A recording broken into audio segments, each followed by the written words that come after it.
नमस्कार दोस्तों, astrology hub shorts में आपका स्वागत है। दोस्तों वीडियो बहुत इंटरेस्टिंग होने वाला है, अंत तक जरूर देखिएगा, आपको बहुत कुछ सीखने को मिलेगा।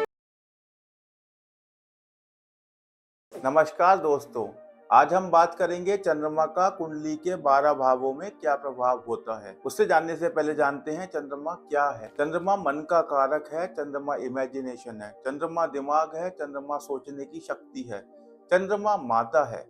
अगर चंद्रमा ना होता तो हमारे पास दिमाग ना होता, हम सोच ना पाते। आइए जानते हैं चंद्रमा अगर कुंडली के पहले भाव में बैठा हो तो इंसान कैसा होता है। अगर आपकी कुंडली में पहले भाव में चंद्रमा बैठा है तो मैं मान ही नहीं सकता कि आप एक इंटेलिजेंट व्यक्ति नहीं है। चंद्रमा अगर सुदृढ़ बिना किसी पाप दृष्टि के वहां लग्न में बैठा है तो आपसे ज्यादा इंटेलिजेंट कोई नहीं है। आपको माता का प्यार मिलेगा, आप परोपकारी होंगे, आपके अंदर दया का भाव होगा।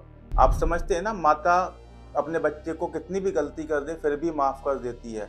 ऐसे लोग होते हैं जिनकी कुंडली में चंद्रमा प्रथम भाव में बैठा होता है। अगर मैं एग्जाम्पल से समझाना चाहूँ तो प्रभु श्रीपाद जो इस्कॉन के संस्थापक थे, उनकी कुंडली के लग्न में चंद्रमा बैठा हुआ था। राज कपूर जी कितने क्रिएटिव इंसान थे, क्या पिक्चरें उन्होंने दी हैं। चंद्रमा लग्न में लेकर बैठे हुए थे, यानी प्रथम भाव में लेकर बैठे हुए थे, इसलिए इतने फेमस हुए, इतने इंटेलिजेंट हुए और अपनी क्रिएटिविटी के लिए पूरी दुनिया में फेमस। और अब बात कर लेते हैं चंद्रमा का कुंडली के द्वितीय भाव में क्या प्रभाव होता है। कुंडली का द्वितीय प्रभाव वाणी का होता है, लिक्विड कैश का होता है। अगर यहाँ पर सुदृढ़ चंद्रमा बैठा हो तो जातक अति धनवान होता है, आकर्षक होता है, दूसरों से प्रेम करने वाला होता है। ऐसे जातकों के अंदर संगीत का विशेष ज्ञान होता है, विदेशी भाषाओं को जानने वाला होता है। और अगर इस भाव में चंद्रमा और मंगल की युति हो जाए तो ऐसे व्यक्ति औषधियों से रिलेटेड बिजनेस भी करते हैं। और अब बात कर लेते हैं चंद्रमा अगर आपकी कुंडली के तीसरे भाव में बैठा है तो क्या परिणाम देगा। तृतीय भाव या तीसरा भाव होता है साहस का, छोटी छोटी यात्राओं का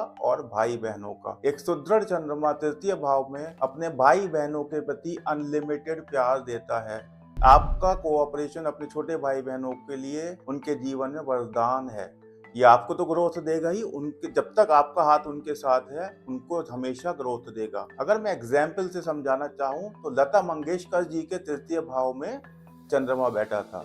हम सब जानते हैं उन्होंने किस तरीके से अपनी छोटी बहनों का लालन पालन किया है, उनका पूरा जीवन अपनी छोटी बहनों के लिए समर्पित था।